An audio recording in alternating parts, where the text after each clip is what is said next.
Hi hello ఈరోజు మనం చేయబోతున్నాం టొమాటో రైస్. వాటికి కావాల్సినవి టొమాటోస్, మిర్చి, ఉల్లిపాయలు, అలాగే కొంచెం కొత్తిమీర అండ్ కొంచెం పుదీనా. వీటితో పాటు నార్మల్ బిర్యానీకి ఎలా అయితే చేస్తాం వాటి దినుసులన్నీ మనం తీసేసుకుందాం.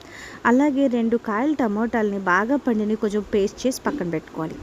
ఇప్పుడు ఒక పాన్ తీసుకొని అందులో నెయ్యి వేసుకొని 2 స్పూన్స్, అలాగే ఒక 2 స్పూన్స్ ఆయిల్ కూడా వేసుకోండి. ఈక్వల్గా ఉంటే టేస్ట్ చాలా బాగుంటుంది. ఉట్టి నెయ్యితోనే చేసుకుంటే వెగటు ఫీలింగ్ వస్తుంది. సో ఇలా నూనె మొత్తం కాగిపోయిన తర్వాత మన బిర్యానీ దినుసులన్నీ వేసేసుకొని ఒకసారి చక్కగా ఫ్రై అయిన తర్వాత మనం ఆల్రెడీ కట్ చేసి పెట్టుకున్న ఆనియన్స్, మిర్చిని కూడా వేసేసుకోవాలి. సో ఇలా ఆనియన్స్, మిర్చి వేసుకున్న తర్వాత కొంచెం ఒకసారి కలిపేసుకొని అల్లం వెల్లుల్లిపాయ పేస్ట్ కూడా వేసేసుకొని అది కూడా పచ్చివాసన పోయేంత వరకు చక్కగా ఫ్రై అయ్యేలాగా చూసుకోవాలి. సో ఒకసారి ఫ్రై అయిపోతే కొంచెం కలర్ చేంజ్ అవుద్ది. చూసారా, ఇలా కలర్ చేంజ్ అవుతున్నప్పుడే మనం ఆల్రెడీ కట్ చేసుకున్న కొత్తిమీర, పుదీనా కూడా యాడ్ చేసుకొని అది కూడా నూనెలో చక్కగా మెత్తగా అయ్యేంత వరకు ఫ్రై చేసుకుందాం. సో అలా ఫ్రై చేసేసుకున్న తర్వాత మనం కట్ చేసి పెట్టుకున్న టొమాటోస్ని కూడా వేసేసుకోవాలి. టొమాటోస్ని కూడా నేను వేసేసుకున్నాను. అది కూడా కొంచెం మెత్తగా అయ్యేంత వరకు ఫ్రై చేసుకున్న తర్వాత మనం ప్యూరీ అయితే టొమాటోస్ని చేసుకున్నాం కదా పేస్ట్ లాగా, దాన్ని కూడా ఇప్పుడే యాడ్ చేసేసుకోవాలి.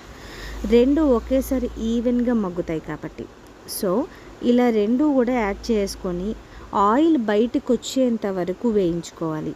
సో ఇలా వేయించుకున్నప్పుడు 1 స్పూన్ పసుపు, 1 స్పూన్ కారం, అలాగే కొంచెం ఫ్లేవర్ కోసం గరం మసాలా 1/2 స్పూన్ వేసుకొని ఒకసారి కలిపేసుకొని ఫుల్గా ఫ్రై అయిన తర్వాత మనం వాటర్ యాడ్ చేసుకోవాలి.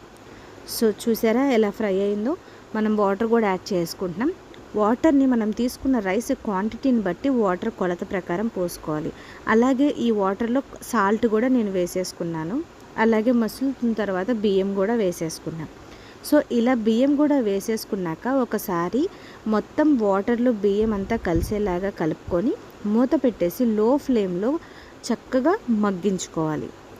సో అలా మగ్గుతున్నప్పుడు చూడండి ఇలా మగ్గిపోయింది. సో ఇలా మగ్గినప్పుడే కొంచెం వాటరీగా ఉన్నప్పుడే ఆ మసాలా రైస్కి అంతా పట్టేలాగా ఒకసారి కలిపేసుకోవాలి. ఆ తర్వాత మూత పెట్టుకొని ఒక 5 మినిట్స్ తర్వాత చూస్తే ఆల్మోస్ట్ మన టమాటా రైస్ రెడీ అయిపోయినట్టే. చూసారా ఎంత కలర్ఫుల్గా పొగలతో ఎంత వేడిగా ఉందో మన టమాటో రైస్.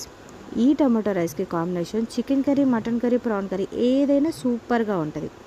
సో ఎప్పుడు బిర్యానీ, పులావ్ ఇలాగే కాకుండా ఒకసారి ఇలా డిఫరెంట్గా ట్రై చేసి చూడండి. ఈ టేస్ట్ కూడా మీకు ఖచ్చితంగా నచ్చుద్ది. అండ్ టేస్ట్ విషయానికి వస్తే అద్భుతంగా ఉంది. నేను ఎప్పుడైనా రెగ్యులర్గా మా ఇంట్లో చేస్తూనే ఉంటాను. సో మీరు ఎవరైనా చేయని వాళ్ళు ఉంటే ఒకసారి ట్రై చేయండి. సో చూసారా ఎంత పలుకుగా ఎంత పర్ఫెక్ట్గా మన రైస్ కూడా కుక్ అయిపోయిందో. సో మన పర్ఫెక్ట్ టమాటా రైస్ అనేది కంప్లీట్ అయిపోయింది. సో ఇంకా మనం సర్వ్ చేసుకోవడమే ఆలస్యం.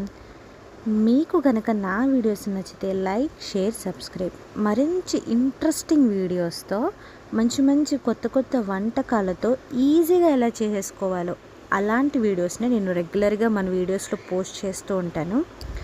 వాటిని చూసి మీ విలువైన కామెంట్స్ని నాకు ఇచ్చి మరింత ఉత్సాహంగా నేను చేయడానికి ప్రోత్సహిస్తారంటూ, సపోర్ట్ చేస్తారంటూ మీకు చూస్తున్న వాళ్ళందరికీ థ్యాంక్ యూ.